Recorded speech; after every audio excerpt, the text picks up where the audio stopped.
Kita lanjut lagi. Ntar Gary, kita tunggu dulu ya.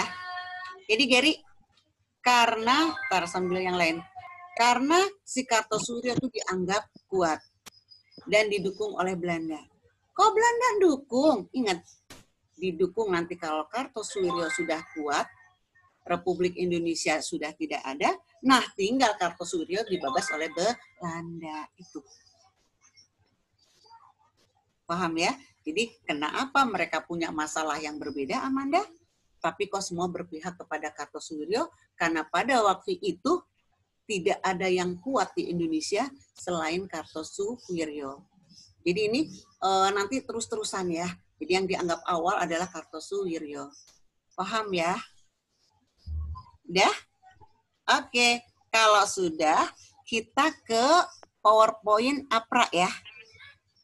Nanti kamu boleh bertanya, dilanjutkan setelah APRA. Kita lihat. Hai, baru 29 lagi yang gabung. Yang lain mana? Jangan pergi dulu.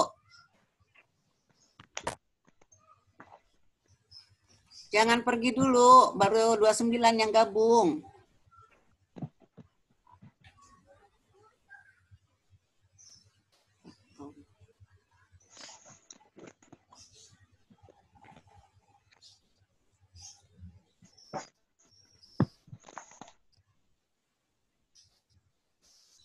Oke, kita lihat. Baru 30 lagi yang gabung. Ayo, mana 6 lagi?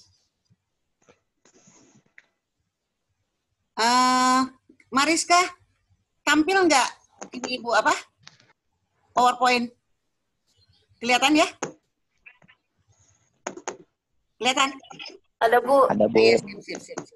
Oke, jangan lupa ya, kalau kamu mau, nanti setiap Ibu ngajar, kamu punyalah fotokopian ini. Jadi nanti apa yang Ibu tulis, kamu tinggal coret. Apa yang Ibu terangkan, kamu tinggal coret gitu ya. Nah, terus nanti ulangan juga mudah kan, kamu nggak nyari-nyari di HP atau apa. Kita mulai ya. Tadi bangsa Indonesia sudah dirongrong oleh satu basis itu. Nah, sekarang dirongrong kembali, tapi sama yang dikenal dengan nama inilah bom waktu ya. Inilah skenario Belanda. Belanda masih ingin di Indonesia, akhirnya dia memberikan modal ke orang-orang yang antipati terhadap pemerintahan kita. Angkatan Perang Ratu Adil. Latar belakang. Ibu bacakan, APRA merupakan pemberontakan paling awal terjadi setelah Indonesia diakui kedaulatannya oleh Belanda. Ingat ya, 27 Desember 49 kita diakui kedaulatannya. Tapi si tokoh ini udah jauh-jauh akan melakukan kekacauan ketika kita sedang diumumkan secara resmi menjadi Republik Indonesia Serikat, karena mereka lebih suka menjadi federal. Bentuk negara federal untuk Indonesia dengan nama RIS, Republik Indonesia Serikat. Suatu bentuk negara ini merupakan suatu proses untuk kembali ke NKRI. Karena memang hampir semua masyarakat dan perangkat pemerintah di Indonesia tidak setuju dengan bentuk negara federal. Tapi juga tidak sedikit yang tetap menginginkan Indonesia dengan bentuk negara federal.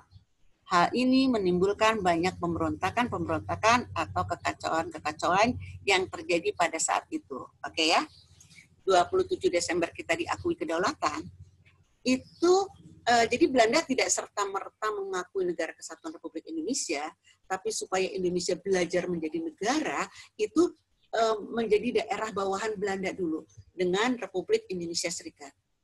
Tapi daerah-daerah yang dikuasai oleh Van Mook yang dikenal dengan nama garis demarkasi Van Mook itu menjadi Republik Indonesia Serikat. Nggak ada lagi negara Indonesia Timur, nggak ada lagi negara Pasundan, tapi semuanya menjadi Republik Indonesia Serikat. Ternyata banyak di situ yang merasa terugikan. Karena apa? Tidak bisa menjadi raja-raja daerah, terutama orang-orang yang antipati kepada pemerintahan Indonesia. Pemberontakan ini dilakukan oleh golongan tertentu yang mendapat dukungan Belanda karena merasa takut jika Belanda meninggalkan Indonesia, maka hak-haknya atas Indonesia akan hilang. Nah, otomatis kalau umpamanya ada pernyataan ini, yang paling banyak adalah orang-orang yang masih keturunan Belanda. Kita lihat lagi ya. Angkatan Perang Ratu Adil, APRA, di bawah pimpinan Kapten Raymond Westerling, merupakan gerakan yang didalangi oleh golongan kolonialis Belanda, jadi didukung. Salah satu landasan bagi gerakan APRA ini adalah kepercayaan rakyat Indonesia akan datangnya Ratu Adil. Oke. Kenapa Westerling ini menamakan gerakannya Ratu Adil? Waktu kelas 10 sama Bu Lala, kamu pernah berkenalan dengan Jayabaya kan? Pernah? Jayabaya pernah meramal bahwa suatu nanti Jawa akan adil, makmur, gemah, ripah, loh, cinawi, subur, makmur. Karena apa? Akan datang Satrio Piningit yang dikenal dengan nama Ratu Adil. Makanya mengambil ramalan Jayabaya, mengangkat seorang nama Ratu Adil, pasti rakyat percaya. Percayakah? Kita lihat. Nah, jadi si Westerling ini mengambil nama Ratu Adil yang melekat di bangsa Indonesia, bahwa nanti akan datang seorang ratu, Satrio Piningit, yang akan memakmurkan Indonesia. Karena orang-orang mendambakan datangnya suatu kemakmuran, seperti yang terdapat dalam ramalan Jayabaya. Sedikit selingan saja, ini dalam buku memorinya si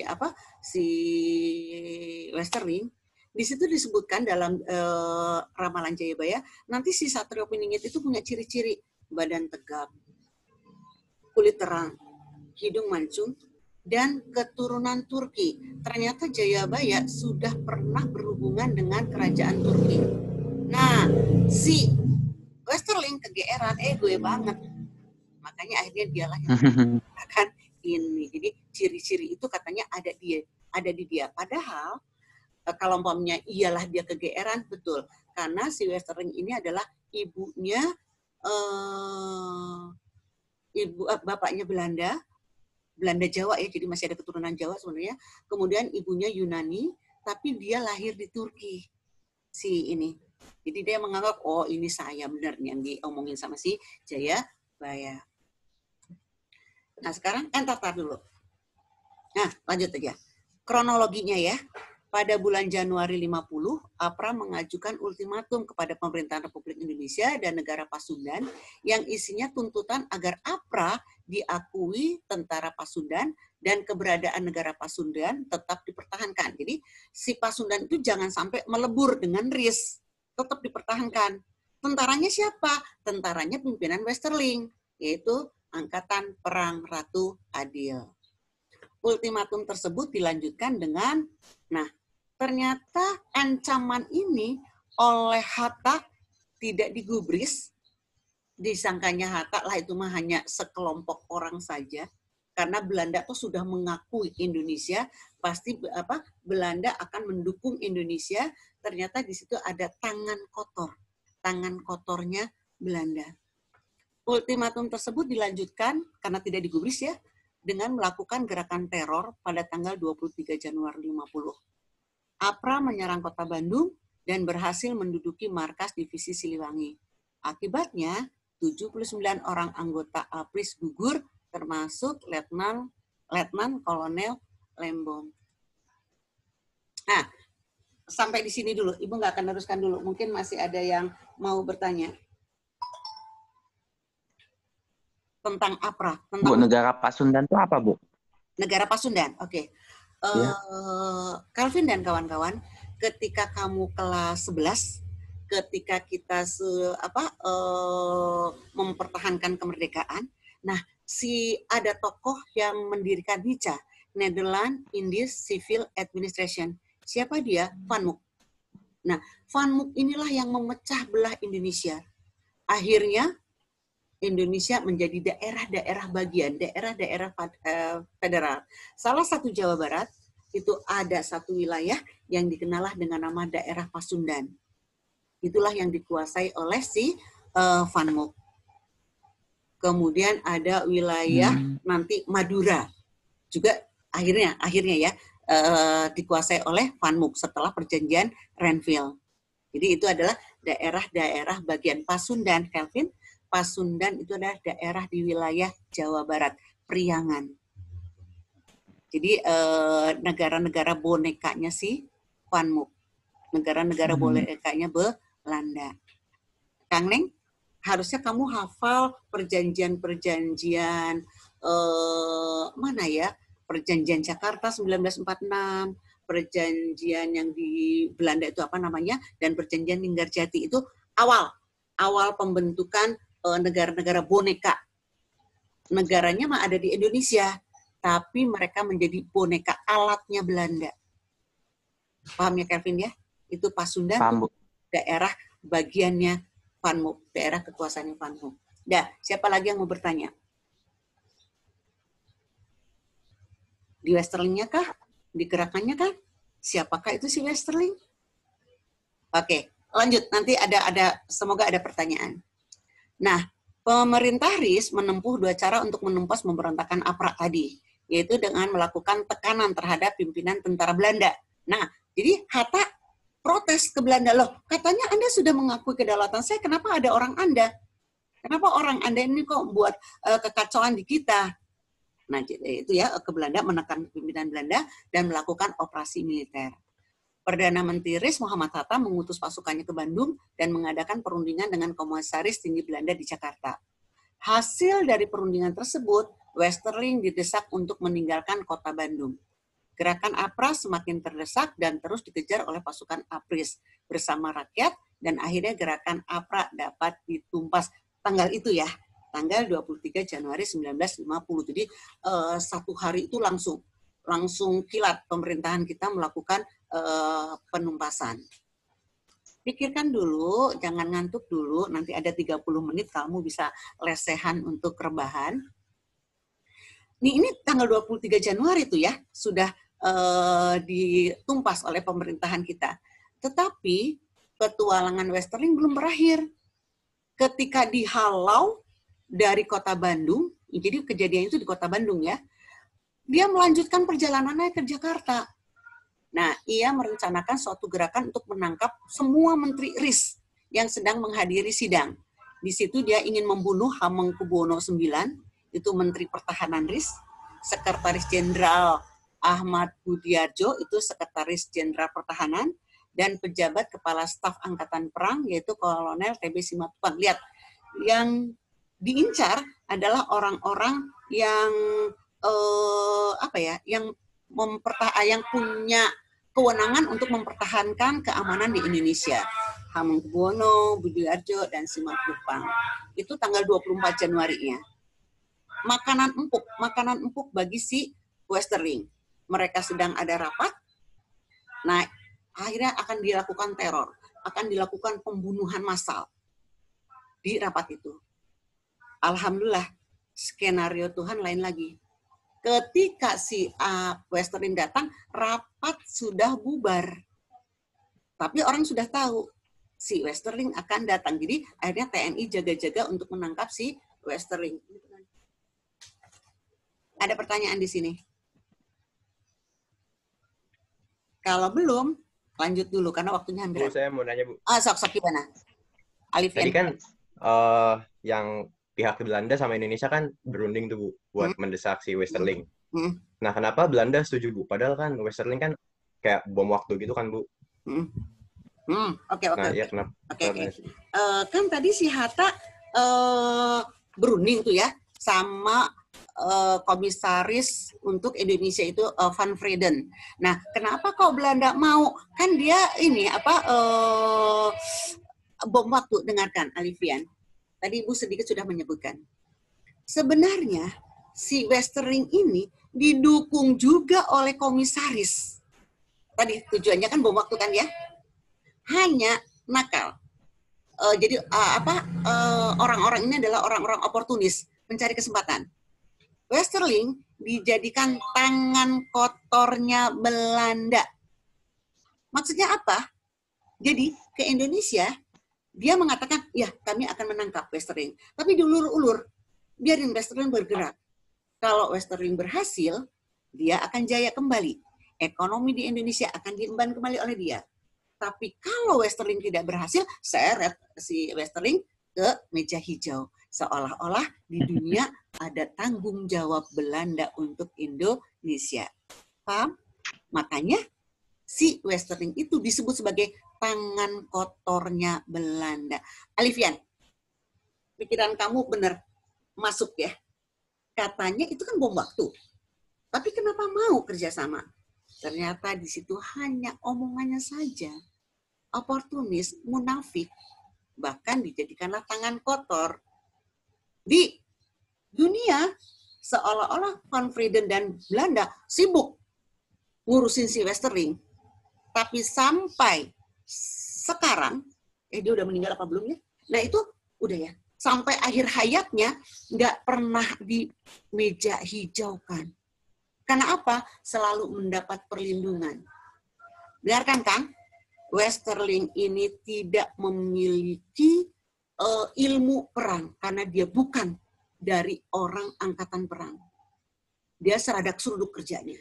Dia nggak tahu bagaimana cara hukum perang. Hanya keberaniannya itulah akhirnya yang dimanfaatkan oleh Belanda. Resmi Belanda mengakui Indonesia, tapi kan masih ingin. Makanya keinginannya itu membuat orang Indonesia resah kan? Dilakukanlah satu pernyataan bahwa yang menjadi APRIS adalah salah satunya Kenil. Lah tentara-tentara daerah yang berjuang otomatis marah kan? Akhirnya terjadi pemberontakan-pemberontakan. Dan ada orang-orang inilah yang nantinya didorong untuk membuat kacau Indonesia, tapi nanti kalau umpamanya sudah ketahuan akan mungkin diproses. Walaupun nanti si Westerling nggak pernah diproses karena benar-benar dilindungi. Betul Alifian. Jadi masuk pertanyaan kamu dengan pernyataan Ibu tadi. Siapa lagi yang mau bertanya? Bertanya itu berarti paham. Gimana Ger? Geri atau siapa lagi? Kan tadi katanya Westerling itu selalu dilindungi ya Bu. Saya Geri Bu. Westerling kenapa Ger? Kan tadi katanya Westerling selalu dilindungi ya Bu. Itu dilindungi sama siapa Bu? Belanda atau siapa? Oke. Kita lihat selanjutnya dulu ya Ger. Kita lihat sendiri. Hai, satu orang lagi siapa yang belum ya? Oke Geri, ini jawabannya Geri. Katanya Westerling selalu dilindungin. Ini jawabannya.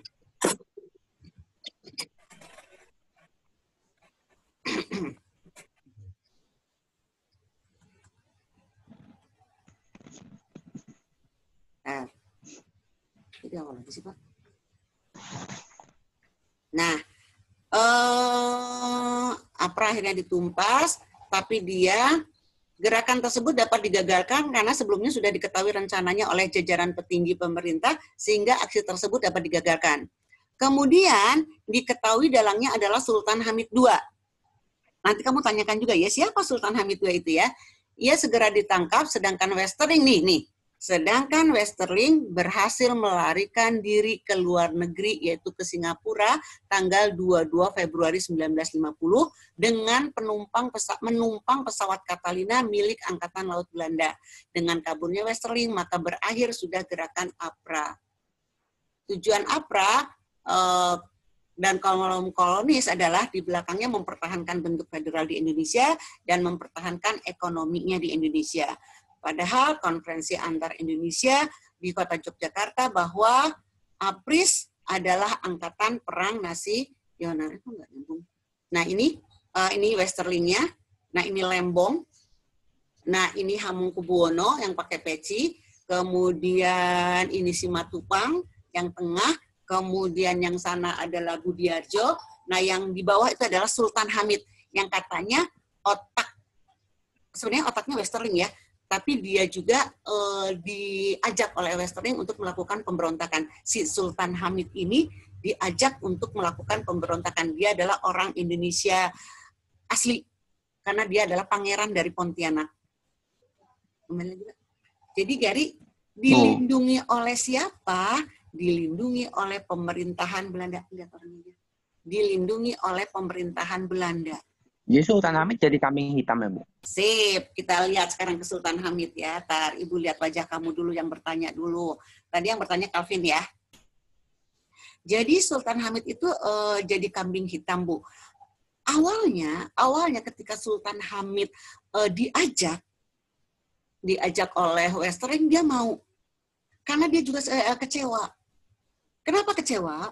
Sultan Hamid ini adalah pangeran dari Pontianak. Tapi dia kemudian diangkat menjadi menteri. Menterinya itu tanpa departemen. Jadi non-portofolio. Jadi apa? Bagaimana tuh menteri non-departemen? Dia hanya mengurusi surat menyurat urusan luar negeri. Karena dia jago sekali. Nah dia kecewa.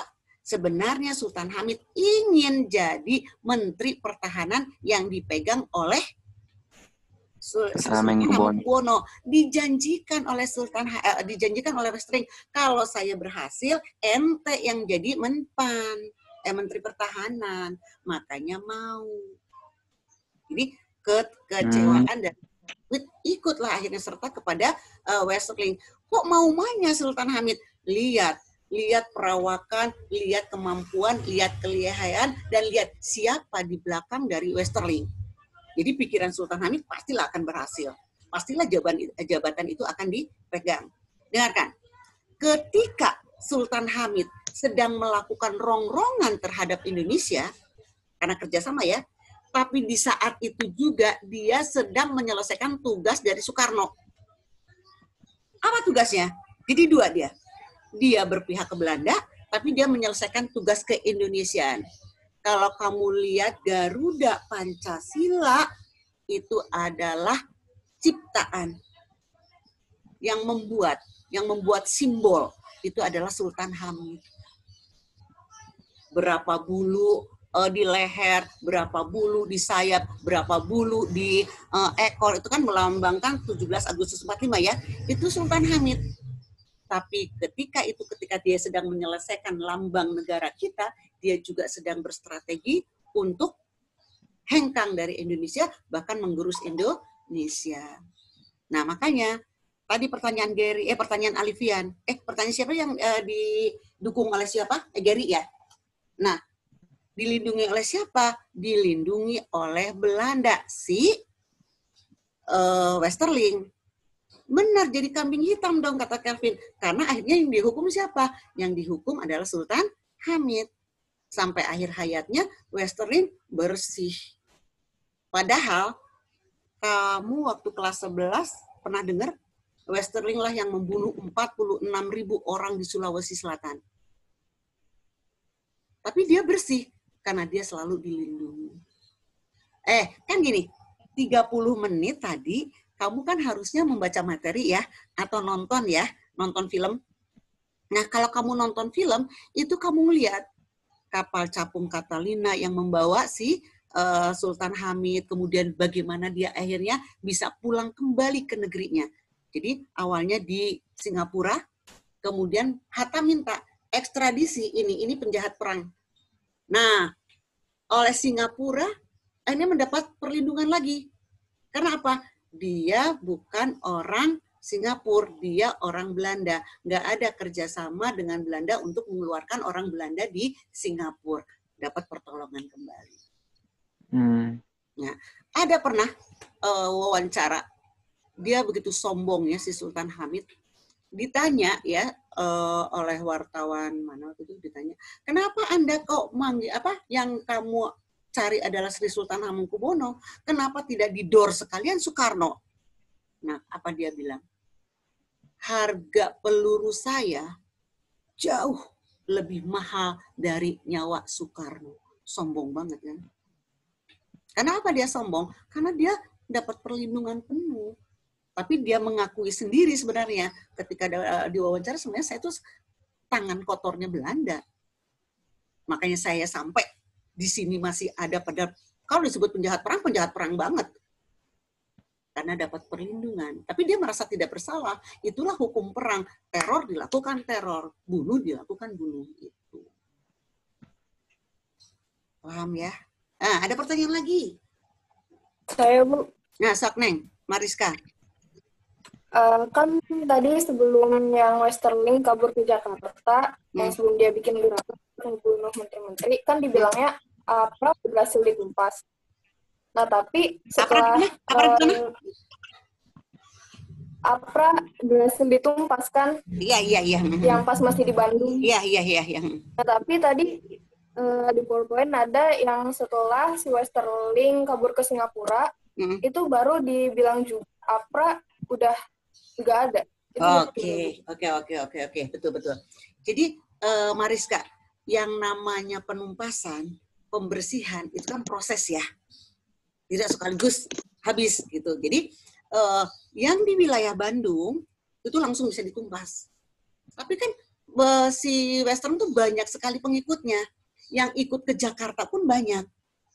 Nah, baru bisa benar-benar dipadamkan ketika si Westerling ini sudah sampai ke Singapura. Jadi orang-orang bawahannya baru bisa diamankan. Ketika masih ada pimpinannya, dia masih bisa mencari celah karena mungkin ada otaknya gitu. Jadi proses, Mariska. Jadi baru Indonesia benar-benar bersih 1 bulan loh ya. Ya nggak, Mariska? Tadi 23 Januari, 24 Januari. Nah, tapi benar-benar bersih ketika ketika ke Singapura 22 Februari. Jadi 1 bulan. Jadi nggak serentak 1 hari itu. Karena kan gerombolan itu masih mungkin mereka bersembunyi kemana, bersembunyi di mana gitu. Itu, Mariska. Ya, jadi tidak sekaligus. Berarti Westerling pas bikin gerakan buat ngebunuh menterinya itu juga sama APRA dong? Iya, betul. Karena APRA kan miliknya dia. Betul. Dia ingin membunuh, itu sama APRA-nya. Neng, siapakah sekarang tentara-tentaranya si Westerling yang begitu hebatnya enggak? Oh, sampai punya tujuan membunuh. Enggak abal-abalan loh. Mereka adalah tentara-tentara Belanda yang sudah didemobilisasi. Kecewa dengan orang-orang Belanda awalnya. Nah, kemudian membuat kekuatan. Mereka adalah yang dikenal dengan nama tentara-tentara DST. Depot Special Truppen.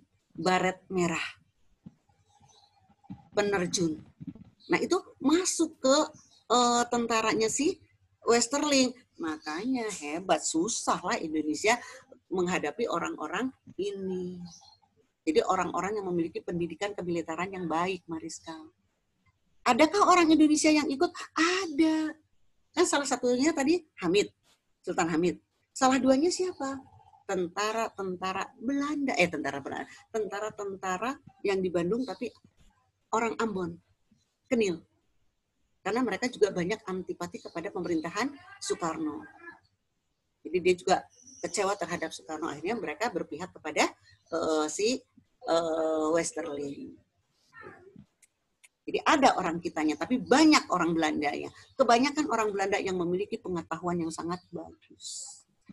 Apalagi kalau maunya dia kerjasama dengan Sultan Hamid. Sultan Hamid kan wawasan tentang perang bagus, karena orang Indonesia yang nomor wahid di dunia kemiliteran ya Sultan Hamid ini. Makanya Sultan Hamid ketika Indonesia merdeka inginnya dia dong yang jadi Menteri Pertahanan karena mumpuni ilmunya. Tapi diberikan kepada Sri Sultan Hamengkubuwono yang memang sama-sama belajar di Belanda tapi bukan untuk kemiliteran, kalau dia militer. Jadi orang yang paham tentang militer dari pendidikan Belanda si Sultan Hamid ini. Oh, pantas. Pantas, kecewa kan ya? Yang kamu tanyakan sekarang, lah kenapa si orang Indonesia memberikannya ke Hamengkubuwono? Bukan ke Sultan Hamid. Nah, selain paham wawasan, kalau kamu lihat zaman pergerakan, Belanda itu mengakui kemerdekaan Yogyakarta. Ya, Yogyakarta. Tapi si Sultan ini berpihak kepada Soekarno. Makanya dikasihlah kepercayaan untuk menjadi Menteri Pertahanan. Jelas? Jelas, Neng? Oke. Minggu depan kita berhenti dulu dari Zoom.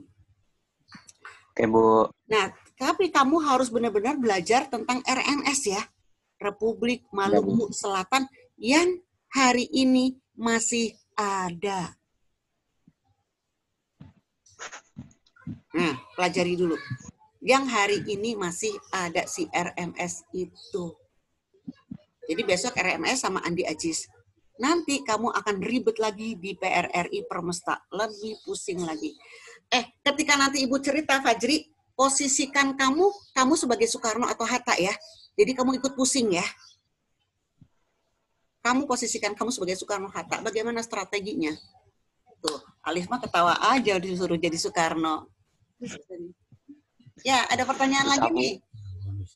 Ada pertanyaan lagi nih. Masih 2 menit lagi, lumayan. Ada pertanyaan? Udah. Lip, mau nanya nggak, Lip? Jauh-jauh dari Singapura, Lip.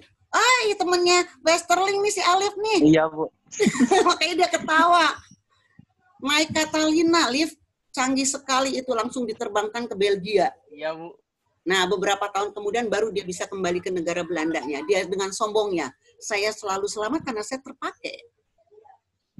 Apalah arti nyawa Soekarno dibanding peluru saya, sombong banget.